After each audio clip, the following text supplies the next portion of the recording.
A'udzubillahi minasyaitonirrajim. Bismillahirrahmanirrahim. Assalamualaikum warahmatullahi wabarakatuh. Innal hamdalillah nahmaduhu wa nasta'inuhu wa nastaghfiruh wa na'udzu billahi min shururi anfusina wa min sayyiati a'malina. Man yahdihillahu fala mudilla lahu wa man yudlilhu fala hadiya lahu. Wa asyhadu an la ilaha illallah wahdahu la syarika lah wa asyhadu anna Muhammadan abduhu wa rasuluhu la nabiyya ba'dah. Allahumma salli ala Muhammad wa ala alihi wa ashabihi wa man tabi'ahum bi ihsanin ila yaumiddin. Para jamaah yang dimuliakan oleh Allah Subhanahu wa taala, pada kesempatan siang hari ini, hari Rabu tanggal 16 Ramadan tahun 1445 Hijriah atau 27 Maret 2024. Yang pertama, alhamdulillah kita bersyukur kepada Allah Subhanahu wa taala yang telah menghadirkan kita semuanya di sini. Mudah-mudahan hadirnya kita di sini sebagai amal soleh yang diterima oleh Allah Subhanahu wa ta'ala. Salawat dan salam semoga senantiasa tercurah kepada Nabi kita yang mulia, Nabi Muhammad sallallahu alaihi wasallam, beserta para keluarganya, sahabatnya, dan orang-orang yang senantiasa mengikuti beliau dengan baik sampai hari kiamat. Kemudian para jamaah yang dimuliakan oleh Allah Subhanahu wa ta'ala, tema kajian kita pada kesempatan kali ini adalah membahas tentang amalan ringan berpahala besar. Mengawali pembahasan ini, ketahuilah jamaah rahimakumullah, bahwasannya tujuan diciptakannya manusia adalah untuk beribadah kepada Allah. Allah Subhanahu wa ta'ala menyampaikan itu di dalam Al-Quran surat Adz-Dzariyat ayat 56. Wa ma khalaqtul jinna wal insa illa liya'budun. Tidaklah aku ciptakan jin dan manusia kecuali agar mereka beribadah kepadaku. Maka ini adalah tujuan kita ada di dunia ini. Intinya adalah untuk beribadah kepada Allah Subhanahu wa ta'ala. Makanya yang mesti kita ingat, kita harus ibadah yang benar. Jangan lupa kerja. Banyak orang membahasakan disuruh kerja yang benar, jangan lupa ibadah. Padahal urutan nomor 1 adalah ibadah yang benar. Jangan lupa kerja. Ini yang harus kita ingat. Kenapa? Karena itu adalah tujuan kita ada di dunia ini. Itu yang Allah tetapkan di dalam Al-Quran. Maka ini adalah proyek besar, yaitu agar manusia mereka semuanya pada beribadah kepada Allah. Untuk mewujudkan proyek besar ini sama Allah Subhanahu wa ta'ala, kita dikasih modal. Modalnya adalah berupa umur. Hanya saja modalnya tidak banyak. Nabi SAW mengatakan dalam hadis riwayat Tirmidzi, a'maru ummati ma baina sittin ila sab'in. Umur umatku kisarannya 60-an sampai 70-an. Wa aqalluhum man yajuzu dzalika. Sedikit yang lewat. Jarang-jarang umurnya di atas itu. Maka ini menunjukkan modal yang Allah berikan itu sangat sedikit. Oleh karenanya kalau kita dengar dalam ilmu dagang, bagaimana dengan modal sekecil-kecilnya mendapatkan keuntungan sebesar-besarnya, maka ini bisa lebih diaplikasikan lagi dalam proyek besar ini, yaitu beribadah kepada Allah. Bagaimana dengan modal sekecil-kecilnya dapat untung sebesar-besarnya. Kita modalnya kecil dikit. Tadi dibahasakan dalam hadis hanya 60 tahunan atau 70 tahunan. Jarang-jarang yang ngelewatin itu. Tapi jangan khawatir. Untuk mensukseskan proyek besar ini, Allah Subhanahu wa taala telah menetapkan banyak amalan-amalan yang dilipat gandakan. Di antaranya Allah Subhanahu wa taala mengabarkan terkait itu dalam Al-Qur'an surat Al-An'am ayat 160. Allah berfirman, "Man jaa'a bil hasanati falahu asyru amsalihha." Siapa yang melakukan satu kebaikan dapat 10 pahala. Wa man jaa'a bis sayyi'ati fala yujza illa mislaha. Siapa yang melakukan satu kejelekan maka dia tidak dapat kecuali satu dosa saja. Wa hum la yuzlamun, dan mereka tidak dizalimi. Ini menunjukkan ada pahala-pahala dilipat gandakan oleh Allah Subhanahu wa taala. Kemudian juga Nabi SAW mengabarkan tentang itu dalam hadis riwayat Bukhari. Rasulullah SAW beliau bersabda, "Idza aslamal abdu fahasuna islamuhu." Kalau seorang hamba dia masuk Islam, kemudian Islamnya bagus, yukaffirullahu anhu kulla sayyi'atin kana zalafaha, maka dengan itu Allah Subhanahu wa taala menghapuskan semua kesalahan yang telah dia lakukan sebelumnya. Wa kana ba'da dzalikal qisas, setelahnya baru akan dihitung. Al hasanatu bi asyri amsalihha, satu kebaikan bisa dilipat gandakan jadi 10 kali lipat. Ila sab'i mi'ati di'fin, bahkan sampai 700 kali lipat. Wasayyi'atu bimisliha, sementara kejelekan itu dianggap satu dosa. Illa an yatajawazallahu anha, kecuali kalau Allah lewatkan, kecuali kalau Allah maafkan, maka tidak dianggap.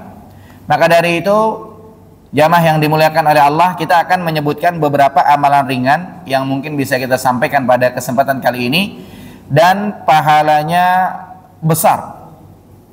Amalan ringan yang pertama yang berpahala besar, para ulama membahasakannya dengan amalan tauhid namanya. Apa ini tauhid? Kata ulama, tauhid ini adalah rukun Islam yang pertama. Tauhid ini adalah 2 kalimat syahadat. Asyhadu an la ilaha illallah wa asyhadu anna Muhammadar Rasulullah. Ringan. Tinggal ngucapin 2 kalimat syahadat saja. Kemudian tauhid adalah kunci sorga. Sebab utama orang bisa selamat dari neraka. Kemudian tauhid juga yang disebutkan dalam hadis Mu'adz bin Jabal radhiyallahu anhu. Ketika Nabi SAW bertanya kepadanya, apa hak Allah yang harus ditunaikan oleh hambanya? Kemudian Mu'adz menjawab, Allah dan Rasulnya yang tahu. Lalu dijelaskan oleh Nabi Muhammad SAW bahwasannya hak Allah yang harus ditunaikan oleh hambanya adalah mereka semua harus pada beribadah kepada Allah dan tidak boleh menyekutukan Allah, tidak boleh berbuat syirik. Maka ini adalah tauhid. Kemudian yang lainnya tauhid yang perlu kita ingat, tidak hanya sekedar kata-kata la ilaha illallah saja begitu, tidak. Akan tetapi para ulama menjelaskan bahwasanya tauhid ada konsekuensi dan lain-lain. Di antaranya apa? Di antaranya adalah tidak boleh berbuat syirik dalam bentuk apapun. Tidak boleh menyekutukan Allah. Tidak boleh minta-minta sama kuburan. Minta-minta sama kuburan orang soleh tidak boleh. Perhatikan di sini bahasanya adalah minta-minta sama kuburan. Beda dengan ziarah kubur. Kalau ziarah kubur boleh, disyariatkan. Nabi SAW mengatakan, kuntu nahaitukum an ziyaratil kubur ala fazuruha Fa innaha tudzakirukumul akhirah, atau kama qala sallallahu alaihi wasallam. Dulu aku melarang kalian ziarah kubur, sekarang berziarahlah, karena ziarah kubur bisa nginget akhirat. Dalam riwayat lain disebutkan bisa nginget mati. Yang dilarang, yang tidak boleh adalah minta-minta sama kuburan. Ini adalah bagian dari amalan tauhid. Jangan minta-minta sama kuburan. Minta itu kepada Allah Subhanahu wa taala. Kemudian juga bagian dari amalan tauhid, tidak boleh pakai jimat. Tidak boleh datang ke dukun, tidak boleh datang ke paranormal, tidak boleh percaya dengan hari sial, tidak boleh percaya dengan tanggal sial, tidak boleh percaya dengan tanda-tanda sial. Ini semuanya adalah amalan tauhid. Karena yang memberikan manfaat, kemudian yang menakdirkan mudarat, itu hanya Allah Subhanahu wa taala. Dan ini ringan, tinggal kita yakini itu saja. Maka itu adalah amalannya. Pahalanya besar. Apa pahalanya? Pahalanya Allah Subhanahu wa taala disebutkan dalam hadis Ibnu Umar radhiyallahu anhuma. Ini hadis riwayat Ibnu Majah. Nanti di hari kiamat Allah Subhanahu wa taala akan membentangkan 99 catatan amal. Satu catatan amal jauhnya, satu catatan amal panjangnya sejauh mata memandang. Berarti kalau dikiloin kira-kira berapa kilo tuh? Itu baru satu catatan amal. Ini yang diperlihatkan ada 99. Kemudian diperlihatkan kepada seorang hamba. Allah Subhanahu wa taala berkata kepadanya, apakah ada interupsi? Apakah ada koreksi? Apakah ada alasan?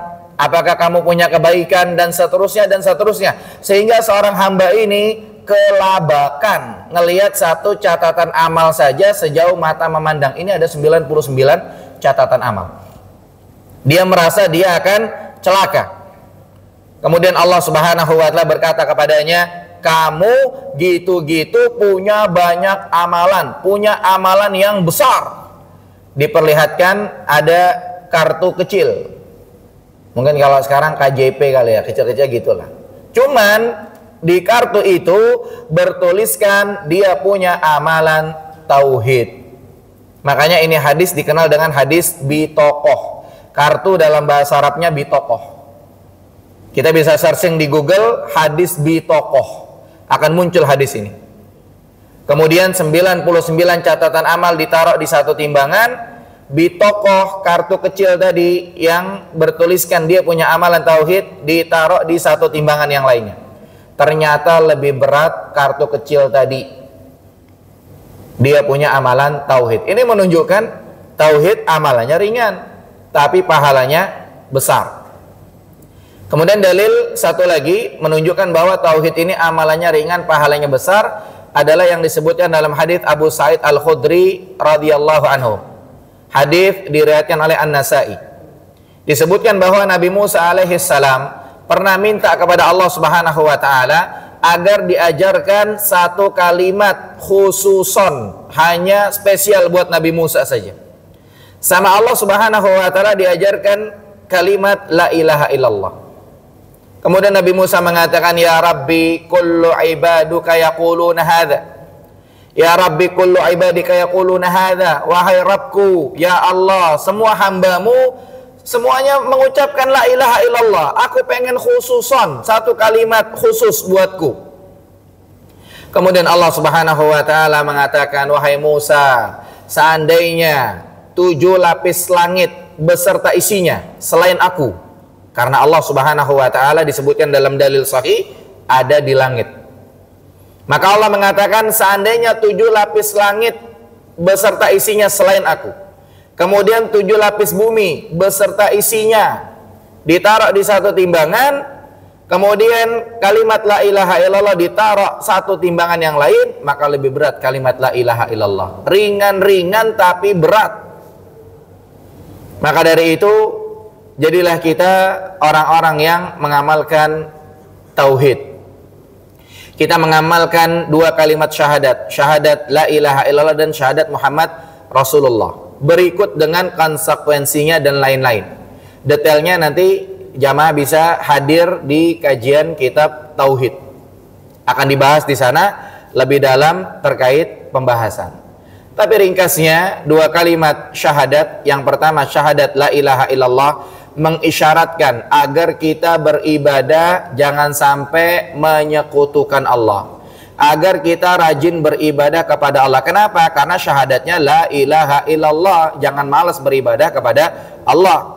Kemudian yang kedua, syahadatnya Muhammad Rasulullah, berarti ibadah yang kita lakukan harus sesuai dengan syariat yang dibawa oleh Rasulullah Sallallahu Alaihi Wasallam. Jangan bikin syariat sendiri.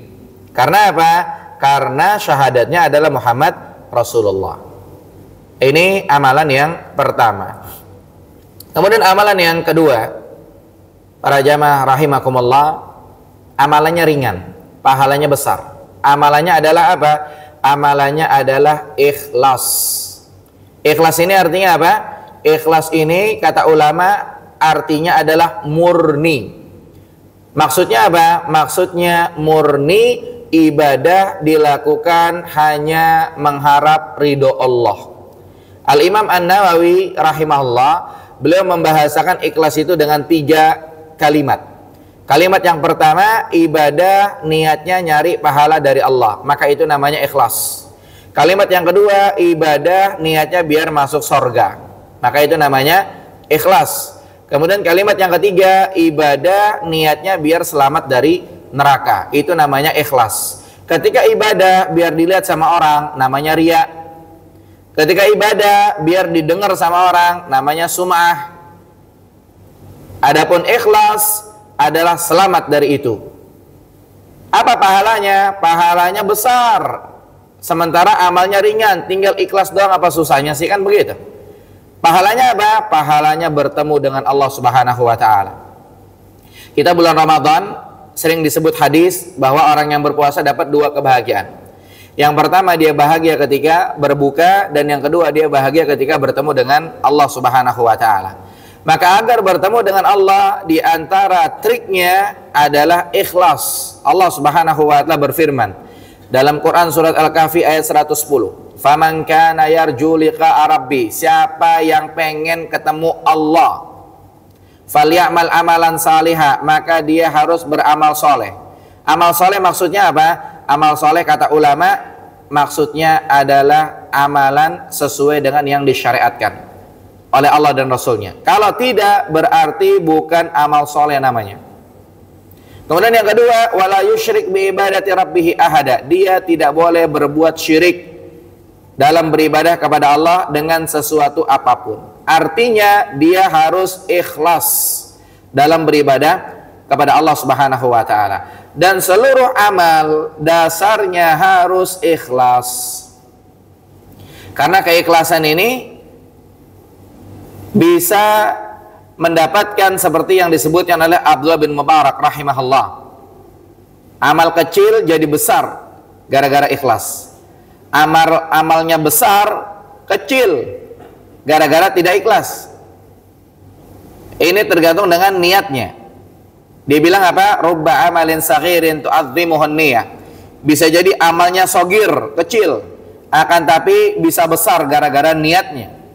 Wa rubba amalin kabirin tusaggiruhun niyah. Dan bisa jadi amalnya besar tapi kecil gara-gara salah niat. Kemudian nasihatnya terkait ikhlas disampaikan oleh Fudail bin Iyad rahimahullah. Dia berkata, tarkul amali min ajlin nas riyaun, meninggalkan amal, kagak jadi beramal gara-gara takut ria, berarti sama dengan itu namanya ria. Ada orang, kenapa Pak kagak ke masjid? Takut ria, itu namanya ria. Kenapa kagak umroh, duit ada, waktu juga ada, takut ria, itu namanya ria. Wal amalu min ajlin nas syirkun, sementara beramal karena manusia itu syirik. Wal ikhlasu an yu'afiyakallahu minhuma, sementara ikhlas adalah Allah menyelamatkanmu dari keduanya. Tetap lanjut beramal dan tidak pengen dilihat oleh orang lain, tidak riya, itu namanya ikhlas. Ini amalan yang kedua, ringan, pahalanya besar. Kemudian amalan yang ketiga, ringan, pahalanya besar. Amalannya apa? Amalannya adalah menghidupkan sunnah Nabi Muhammad sallallahu alaihi wasallam. Dan sunnah yang dimaksud adalah syariat Nabi Muhammad sallallahu alaihi wasallam. Rasulullah sallallahu alaihi wasallam adalah teladan kita. Semua yang baik, semua yang jelek udah dijelasin. Rasulullah SAW menyampaikan dalam hadis sahih, beliau bersabda, innahu laisa syai'un yuqarribukum ilal jannah illa qad amartukum bihi. Kata Nabi SAW, tidak ada yang bisa bikin kalian masuk surga kecuali sudah aku perintahkan. Wa laisa syai'un yuqarribukum ilan nar illa qad nahaitukum anhu. Dan tidak ada yang bisa bikin kalian masuk neraka kecuali sudah aku larang. Maka semuanya sudah disampaikan oleh Rasulullah sallallahu alaihi wasallam. Tinggal kita menghidupkan syariat yang dibawa oleh Rasulullah sallallahu alaihi wasallam. Menghidupkan syariat yang dibawa oleh Rasulullah sallallahu alaihi wasallam ini syariatnya ringan-ringan. Tapi memang ketika orang banyak meninggalkan, agak berat juga kita ngejalaninya. Tapi pada hakikatnya ringan. Apa contoh syariatnya? Contohnya salat berjamaah di masjid.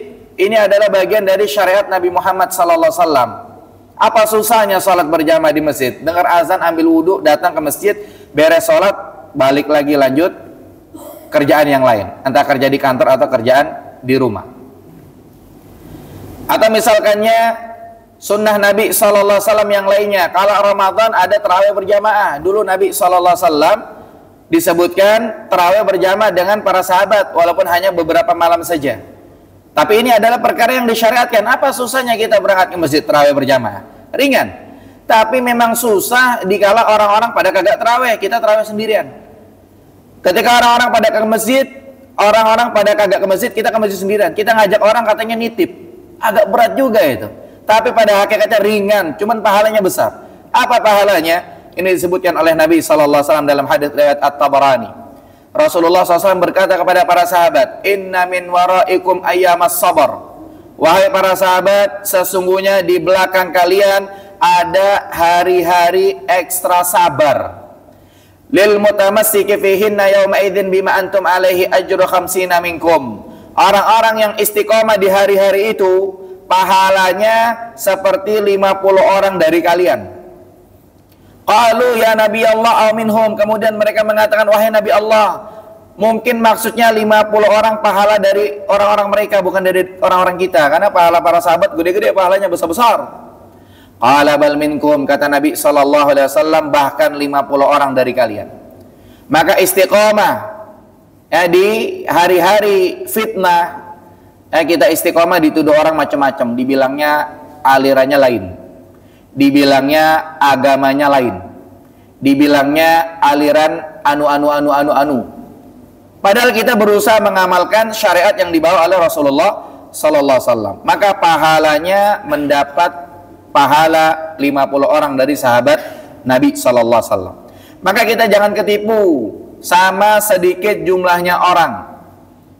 Jadi mentang-mentang dikit berarti salah, tidak jamin. Karena kebenaran tidak diukur mentang-mentang banyak berarti benar, tidak.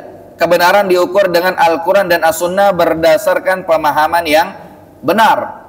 Berapa banyak orang-orang yang menghabiskan waktunya berjam-jam, akan tetapi ujuk-ujuk ternyata amalannya tidak disyariatkan.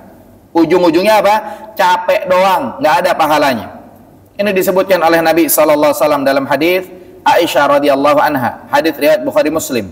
Beliau bersabda, man amila amalan laisa alaihi amruna fahuwa raddun. Barang siapa yang melakukan satu amalan tidak ada dalam urusan kami. Urusan Nabi Muhammad adalah urusan agama. Artinya amalannya beda dengan amalan kami, agamanya beda dengan agama kami, Islamnya beda sama Islamnya Nabi Muhammad SAW. Maka kalau itu yang dilakukan tidak ada pahalanya. Maka kita harus ingat, Islam kita harus sama dengan Islamnya Nabi Muhammad sallallahu alaihi wasallam. Agama kita harus sama dengan agama Nabi Muhammad SAW. Ibadah kita harus sama dengan ibadah Nabi Muhammad SAW. Gak apa-apa kita beda sama tetangga, gak apa-apa kita beda sama orang-orang di sekitar kita. Yang penting kita jangan sampai beda agamanya, Islamnya, ibadahnya dengan Nabi Muhammad SAW. Makanya Abdullah bin Mas'ud radhiyallahu anhu disebutkan, beliau mengatakan apa? Dia bilang, al-iktisadu fis sunnah khairun minal ijtihadi fil bid'ah. Ekonomis dalam beribadah asalkan sunnah itu lebih baik, lebih keren daripada ibadahnya menggebu-gebu tahu-tahu tidak disyariatkan.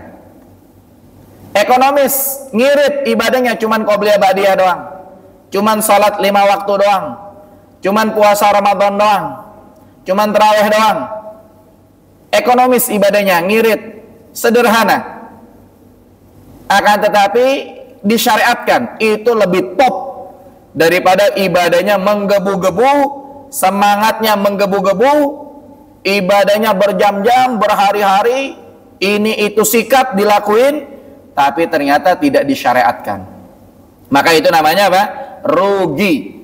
Sehingga diantara amalan ringan, pahalanya besar, adalah menghidupkan sunnah Nabi SAW, menghidupkan syariat Nabi Muhammad SAW. Tinggal PR kita untuk belajar apa saja syariat Nabi Muhammad SAW agar kita amalkan, supaya kita dapat fadilah, mendapatkan pahala seperti 50 orang sahabat Nabi Muhammad SAW. Karena tidak mungkin kita jabarkan semua syariat Nabi Muhammad SAW pada kesempatan ini. Kata ulama, kalau kita berikan waktu kita untuk belajar agama semuanya, nggak pakai kerja, kita nggak bakal dapat ilmu semuanya. Akan tapi para ulama, walaupun demikian, mereka mengatakan, ma la yudraku kullu la yutraku jullu. Sesuatu yang tidak bisa didapatkan semua, jangan tinggalkan semuanya. Nggak apa-apa kita pengajian seminggu sekali, nggak apa-apa kita pengajian sebulan sekali. Yang penting jangan sampai ditinggalkan kita belajar agama. Kemudian para jamaah rahimakumullah, amalan ringan yang lainnya berpahala besar, amalannya adalah salat berjamaah bagi laki-laki. Nabi SAW menyampaikan dalam hadits Abu Hurairah radhiyallahu anhu, hadits riwayat Bukhari Muslim. Beliau bersabda, salatul rajuli fi jama'atin, salat laki-laki berjamaah, tudha'afu an salatihi fi baitihi wa fi suqihi, berlipat-lipat pahalanya daripada salat di rumah, daripada salat di pasar, daripada salat di tokonya dia, di pojokan toko ada orang salat. Khamsan wa ishrina di'afan, 25 derajat. Dalam hadits riwayat Ibnu Umar radhiyallahu anhuma, ini hadits riwayat Bukhari Muslim, Rasulullah SAW bersabda, salatul jama'ati tafdhulu salatal fadhi bi 27 darajah. Salat berjamaah lebih afdol kemana-mana daripada salat sendirian, 27 derajat. Maka salat berjamaah ini ringan, jamaah. Tinggal dengar azan, ambil wudhu, datang salat berjamaah, beres, pulang.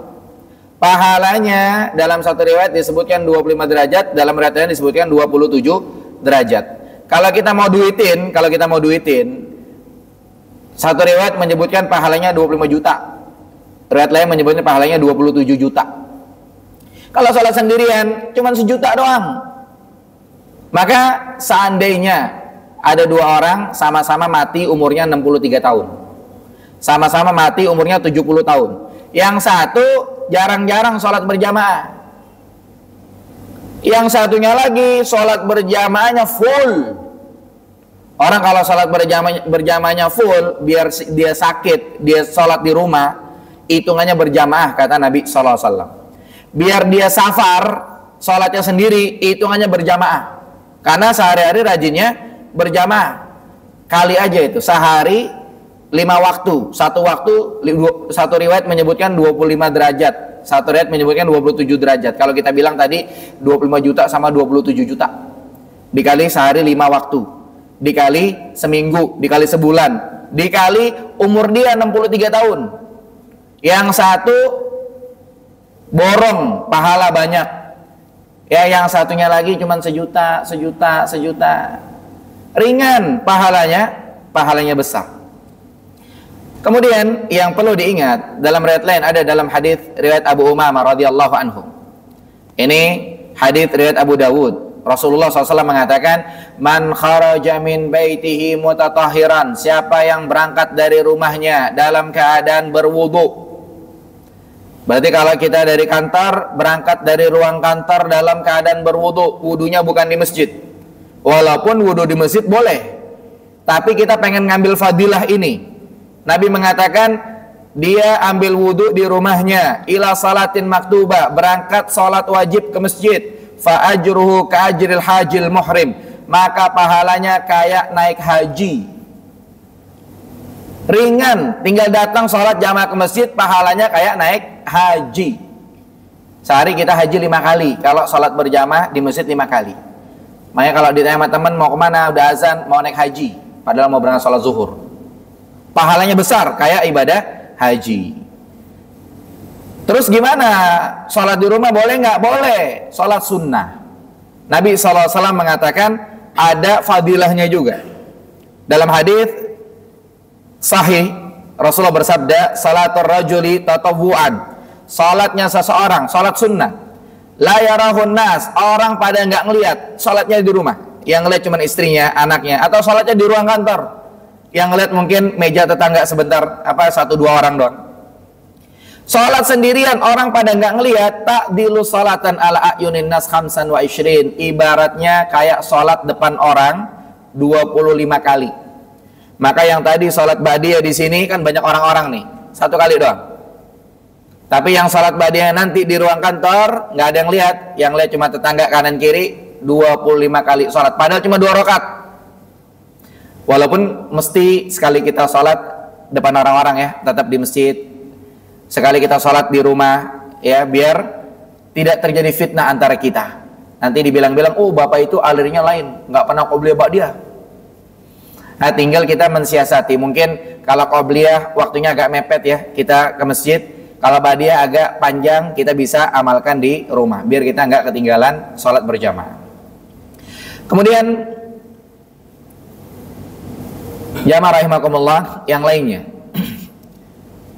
amalannya ringan, pahalanya besar, yaitu apa? Sholat isya berjamaah sama sholat subuh berjamaah. Disebutkan dalam hadits Utsman bin Affan radhiyallahu anhu. Ini hadits riwayat Muslim. Rasulullah SAW mengabarkan, man shallal isya fi jama'atin, siapa saja yang sholat isya berjamaah, fa ka'anna maqama nisfal lail, maka ibaratnya dia sholat setengah malam. Padahal sholat isya cuma 10 menit. Tapi kalau dia sholat isya berjamaah, pahalanya sholat setengah malam. Wa man shalla subha fi jama'atin, dan barang siapa yang sholat subuh berjamaah, fa ka'annama shallal laila kullah, maka seakan-akan dia sholat semalaman. Berarti kalau sholat isya berjamaah, sholat subuh berjamaah, totalnya sholat semalam setengah.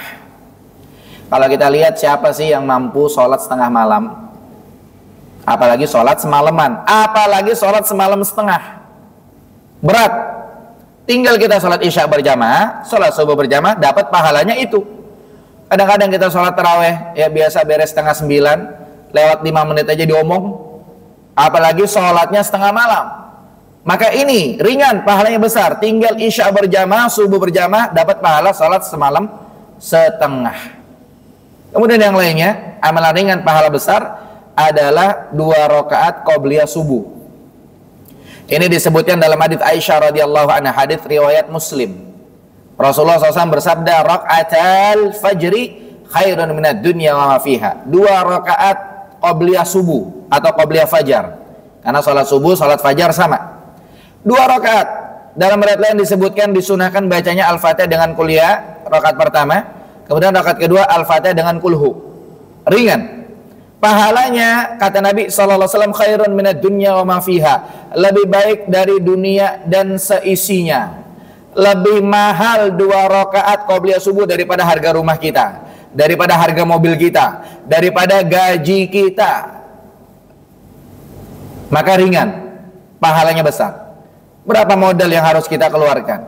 berapa tenaga, waktu, uang yang harus kita keluarkan untuk qobliyah subuh? Tidak ada, tidak besar, ringan. Mungkin kalau modal bensin ke masjidnya agak jauhan, mungkin 1.000 rupiah doang mungkin. Seperti itu. Maka jangan tinggalkan. Bahkan Nabi SAW tidak pernah meninggalkan qobliyah subuh. Kalau kelewat dikodok, boleh. Jadi ba'da subuh, kemudian tadi datang udah keburu qomat, maka beres salam langsung kita diri sholat 2 rakaat, niatnya kodok qobliyah subuh dalam hati, maka dibolehkan. Setelahnya baru zikir ba'da sholat. Tapi yang jadi masalah adalah sholat bolak-balik. Ada di zaman Said bin Musayyab atau Said bin Musayyib, zaman tabi'in. Ba'da subuh ada orang sholat bolak-balik, 2 rakaat salam, 2 rakaat salam, 2 rakaat salam, kayak orang sholat sebelum Jumatan. Kalau sebelum Jumatan disunahkan sholat 2 rakaat salam, 2 rakaat salam, 2 rakaat salam sampai khatib datang. Namanya sholat sunnah mutlak. Akan tapi ba'da subuh tidak disunahkan. Makanya Said bin Musayyib atau Said bin Musayyab bertanya sama bapak itu, Anda kok sholat bolak-balik 2 rakaat salam ba'da subuh, yang ngajarin siapa? Bapak ini nggak terima, marah dia bilang, emang saya bakal diazab gara-gara sholat? Akhirnya diingatkan oleh Said bin Musayyib atau Said bin Musayyab, bapak tidak akan diazab gara-gara sholat, akan tetapi bapak bisa diazab gara-gara menyelisih syariat Allah. Bapak bisa diazab gara-gara menyelisih syariat Rasulullah sallallahu alaihi wasallam. Jadi orang kagak bakal diazab gara-gara sholat, kagak bakal diazab gara-gara yasin, kagak bakal diazab gara-gara fatihah, kagak bakal diazab gara-gara salawat, kagak bakal diazab gara-gara surat anu. Tidak. Akan tapi orang bisa jadi diazab gara-gara dia menyelisih syariat Allah Subhanahu wa taala. Ini faedah tambahan saja. Kemudian yang lainnya, jamaah rahimakumullah, amalan ringan pahalanya besar adalah sholat 2 rakaat duha. Disebutkan bahwa katanya manusia ini punya sekitar 360 persendian. Dan setiap hari itu masing-masing kena kewajiban sedekah. Jadi kalau satu persendian kena kewajiban sedekahnya 1.000 rupiah, berarti 360.000. Kalau pengen dibahasakan demikian. Keterangannya dijelaskan dalam hadits Abu Dzar Al-Ghifari radhiyallahu anhu. Ini hadits riwayat Muslim. Rasulullah SAW bersabda, "Yusbihu ala kulli sulama min ahadikum shadaqatun." Setiap pagi, setiap persendian kalian kena kewajiban sedekah. Tapi Nabi bilang nggak mesti duit sedekah itu. Nabi bilang apa? Fakullu tasbihatin sadaqah. Setiap tasbih itu hitungannya sedekah. Jadi kita baca subhanallah subhanallah 360 kali, berarti lunas kewajiban sedekahnya. Wa kullu tahmidatin sadaqah, setiap tahmid alhamdulillah sedekah. Wa kullu tahlilatin sadaqah, setiap tahlil zikir la ilaha illallah itu sedekah. Wa kullu takbiratin sadaqah, setiap takbir zikir Allahu akbar itu sedekah. Jadi kalau ini 100, ini 100, ini 100, itu 60, 360 beres. Wa amrun bil ma'ruf fi sadaqah, ngajak orang berbuat baik, ngajak orang sholat ke masjid, sedekah. Wa nahyun anil munkari sadaqah, kemudian ngajak orang jangan sampai berbuat kemungkaran, itu juga sedekah. Itu bisa dilakuin buat nutup 360 persendian yang kena kewajiban sedekah. Tapi yang tadi kita bilang ringan pahalanya besar, Nabi mengatakan wa yujzi'u zalika rak'atani yarka'uhuma minad duha. Semuanya beres dengan 2 rakaat duha. Semuanya ketutup dengan 2 rakaat duha.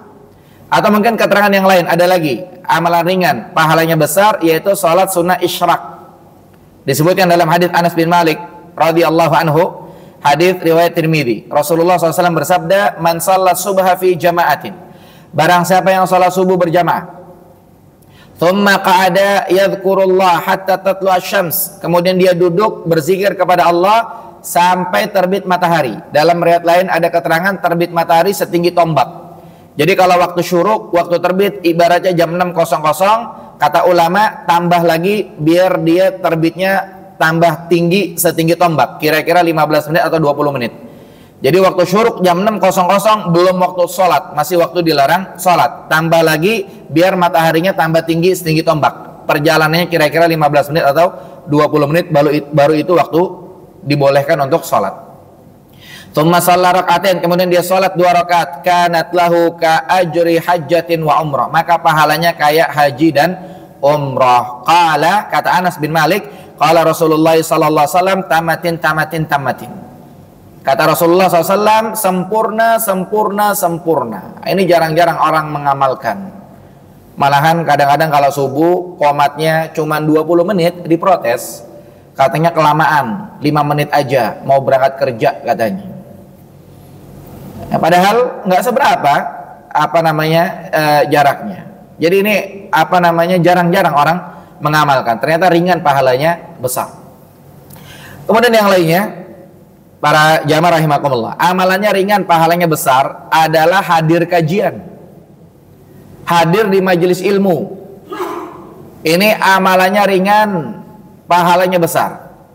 Di satu riwayat disebutkan dalam hadits Abu Umamah radhiyallahu anhu, Rasulullah SAW bersabda dalam hadits riwayat Tabarani, man gada ilal masjid, barang siapa yang berangkat ke masjid, la yuridu illa an yata'allama khairan, dia tidak ada niat kecuali belajar kebaikan, satu kebaikan, apalagi kalau banyak, au yu'allimahu, atau dia ingin mengajar, kana lahu ka ajri hajin tamman hajjatuhu, maka pahalanya kayak naik haji. Maka kita sedang naik haji. Mungkin kalau dibilang wukuf di Arafah nih, rasa-rasa wukuf di Arafah gitu. Pahalanya pahala haji majelis ilmu seperti ini. Tapi sayang, banyak orang yang malas-malasan hadir di majelis ilmu. Sebagian mereka malas beneran, bukan malas-malasan. Dan mungkin itu belum rezekinya.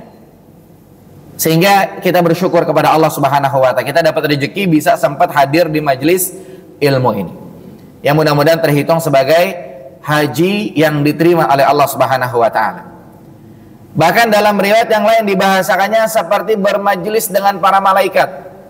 Disebutkan dalam hadis riwayat Muslim, Rasulullah SAW bersabda, wa ma yutama'a qaumun fi baitin min buyutillah, tidaklah orang-orang berkumpul di salah satu rumah Allah, yatluna kitab Allah, mereka membaca Al-Quran, wa yatadarasunahu bainahum, kemudian mereka saling mengajarkan. Kalau bahasa kita bilangnya mereka pengajian, majelis ilmu.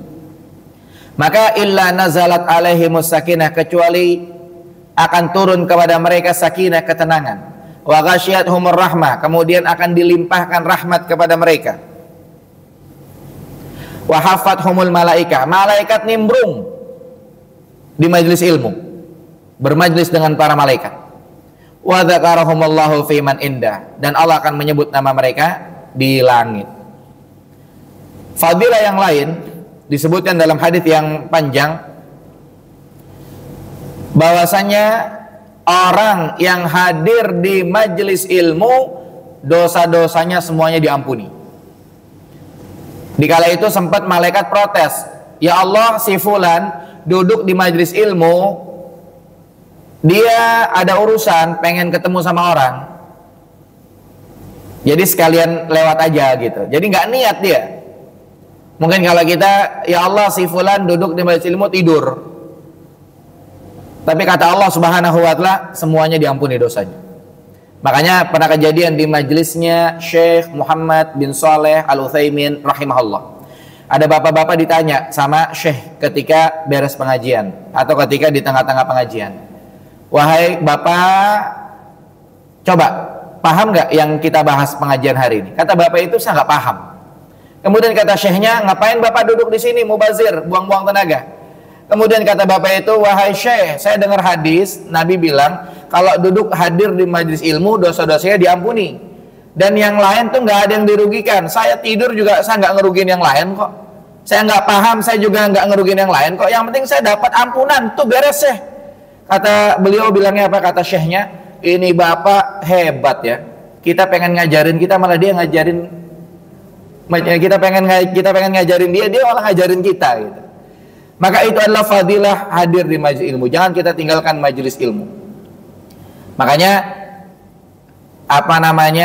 orang-orang yang berwenang kayak masjid-masjid dan lain-lain, adakan majelis ilmu di tempat mereka agar mendapatkan fadilah yang disebutkan ini. Baik, saya rencananya sampai jam 1.30.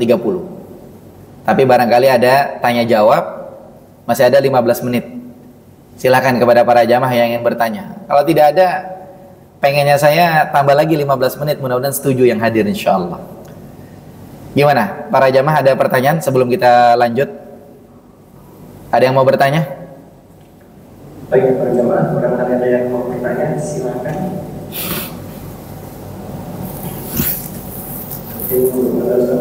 Tidak ada? Tapi kalau tidak ada, boleh dilanjut 15 menit? Boleh ya? Ada pertanyaan, silakan Bapak.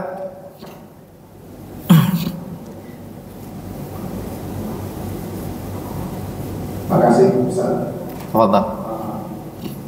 Ada yang bertanyakan terkait dengan sholat berjamaah tadi yang disebutkan kan laki-laki atau bapak ya. Pahalanya kan tadi disebutkan tidak besar, ringan tapi besar pahalanya. Gimana dengan yang ibu-ibu atau yang perempuan yang ke masjid atau ke musola itu, gimana pahalanya? Mereka kan biasanya kalau di kampung itu biasanya pada ke musola juga, tapi kalau di Jakarta saya kan tidak di musola atau tidak masjid. Makasih Ustaz. Baik, pertanyaan terkait amalan ringan berpahala besar, sholat berjamaah di masjid. Tadi disebutkan fadilah terkait pembahasan buat laki-laki. Pertanyaannya bagaimana dengan yang perempuan? Maka jawabannya ada dalam hadis Nabi SAW bahwasanya perempuan lebih afdol di rumah. Itu yang pertama.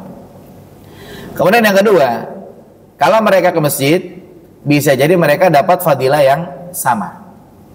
Kemudian yang ketiga, kalau kita ditanya perempuan lebih afdol di rumah atau di masjid, maka jawabannya di rumah. Bahkan mungkin di rumahnya perempuan itu bisa ngalahin 25 derajat, 27 derajat laki-laki di masjid. Karena nggak disebutkan mereka dapat apa kalau sholatnya di rumah.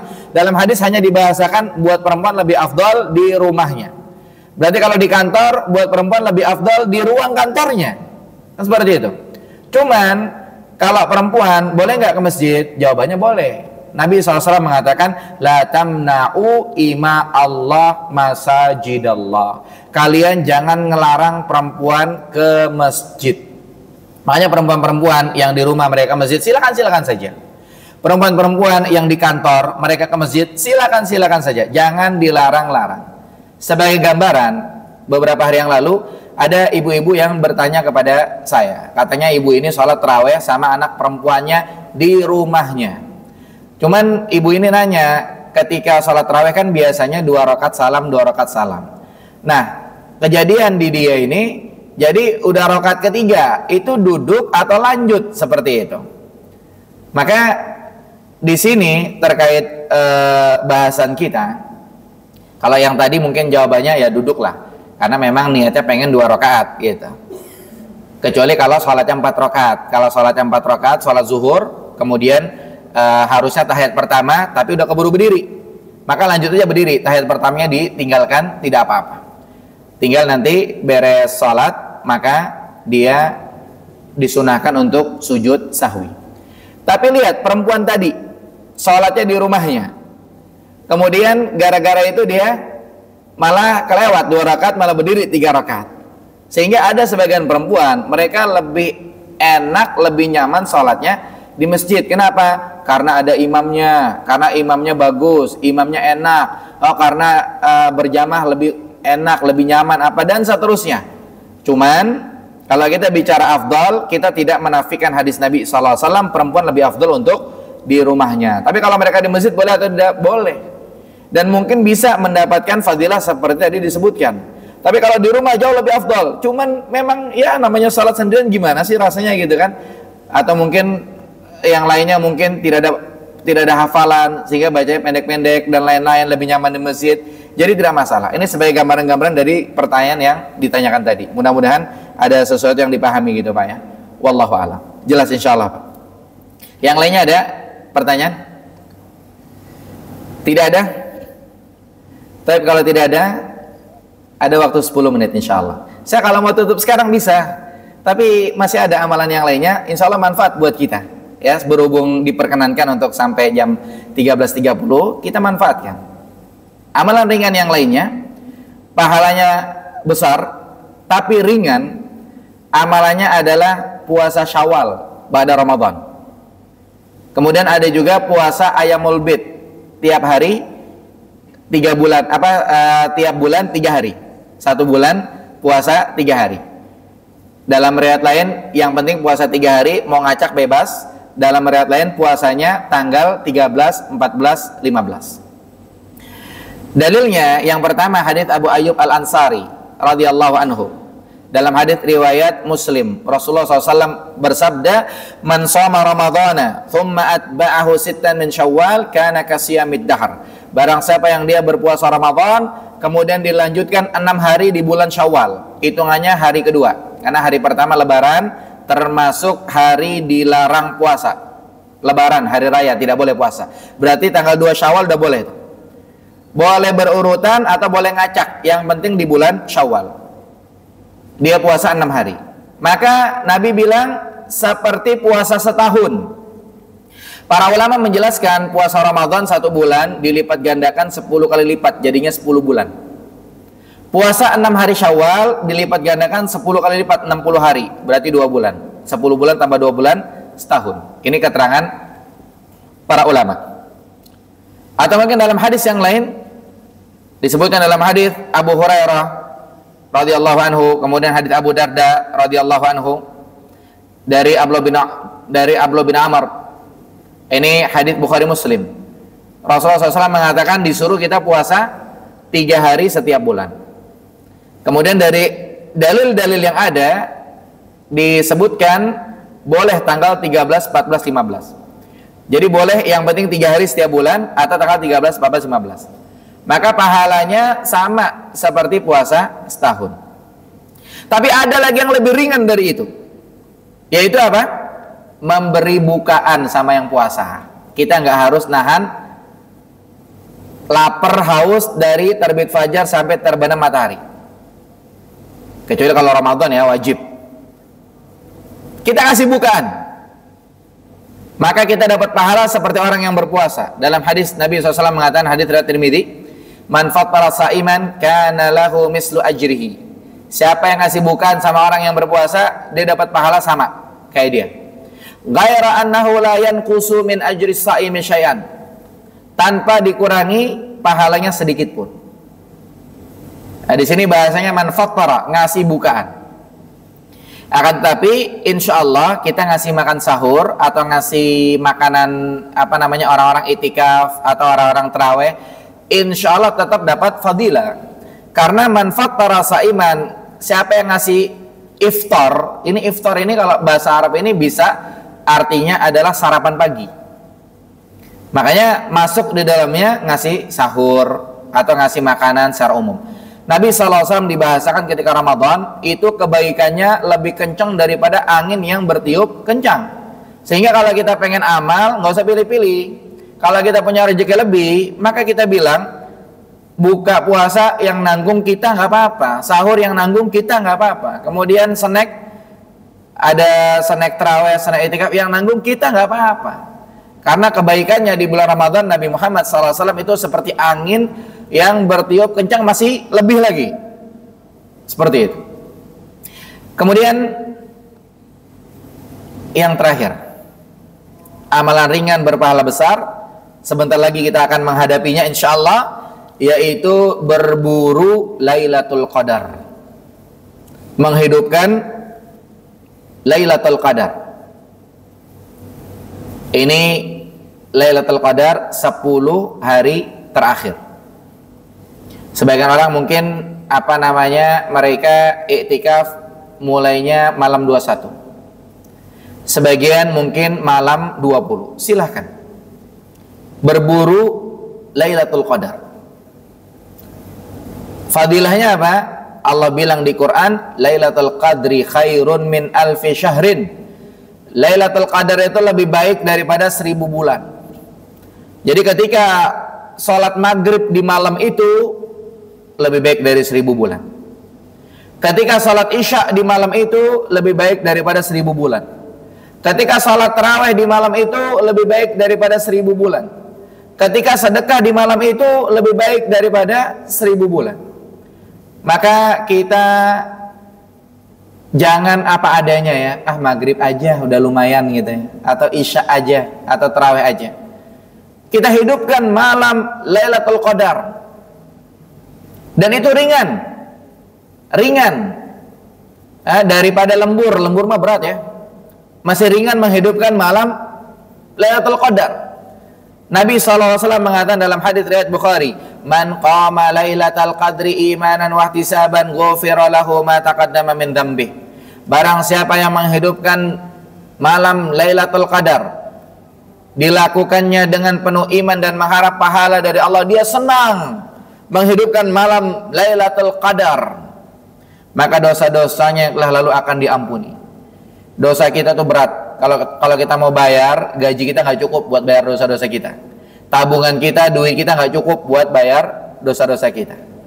Maka dengan kita menghidupkan malam Lailatul Qadar, kita akan mendapatkan fadilah tersebut.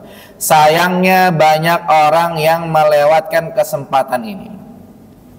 Maka solusinya biar kita semangat dalam ibadah, Nabi SAW mengatakan, "Aktsiru dzikra hadzimil ladzat."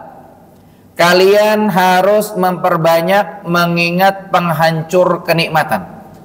Dan penghancur kenikmatan itu adalah kematian. Lagi nikmat-nikmat tahu-tahu mati. Lagi asik-asik mati. Oleh karenanya ketika kita banyak mengingat mati, insya Allah ibadah yang kita lakukan maksimal. Kayak kita hadir di pengajian, kita ingat mati lah. Kita nggak tahu, jangan-jangan ini pengajian terakhir kita, habis ini kita mati. Walaupun harapannya kita memang pengen pada panjang umur, berkah, mudah-mudahan taat dalam ibadah kan seperti itu. Tapi tidak masalah. Ini konsep agar kita bisa semangat dalam beribadah. Kita ingat mati. Begitu juga dengan Ramadan ini. Jangan-jangan ini Ramadan terakhir kita, supaya kita bisa lebih semangat lagi dalam ibadah. Dan begitu juga dengan umur kita. Jangan-jangan ini terakhir. Jangan-jangan ini laporan kantor terakhir kita, sehingga kita laporannya bagus, rapi. Jangan-jangan ini kerjaan terakhir kita, sehingga kerjanya bagus, rapi. Jangan-jangan ini ibadah terakhir kita, sehingga ibadahnya maksimal, bagus, rapi. Dan seterusnya, dan seterusnya. Kita jadikan umur kita seperti Ramadan terakhir kita. Ya Allah alam, ini yang bisa dibahas pada kesempatan kali ini. Yang benar datang dari Allah Subhanahu wa Ta'ala, yang salah dari saya pribadi. Barakallahu fikum. Wa sallallahu ala nabiyina Muhammad wa akhiru da'wana alhamdulillah rabbil alamin. Mudah-mudahan pembahasan bermanfaat, dan mudah-mudahan Allah Subhanahu wa Ta'ala senantiasa memberikan pertolongan kepada kita untuk bisa mengamalkan amalan-amalan ringan ini yang pahalanya besar, sehingga kita bisa panen nanti pahalanya di akhirat. Yang mudah-mudahan kita bisa tetap istiqomah di dalam beribadah kepada Allah Subhanahu wa Ta'ala sampai kita diwafatkan oleh Allah Subhanahu wa Ta'ala. Demikian disampaikan, selebihnya dikembalikan kepada moderator. Barakallahu fikum. Wassalamualaikum warahmatullahi wabarakatuh. Jazakumullah khairan Ustaz atas yang telah disampaikan. Terima kasih juga kepada jemaah yang sudah setia sampai dengan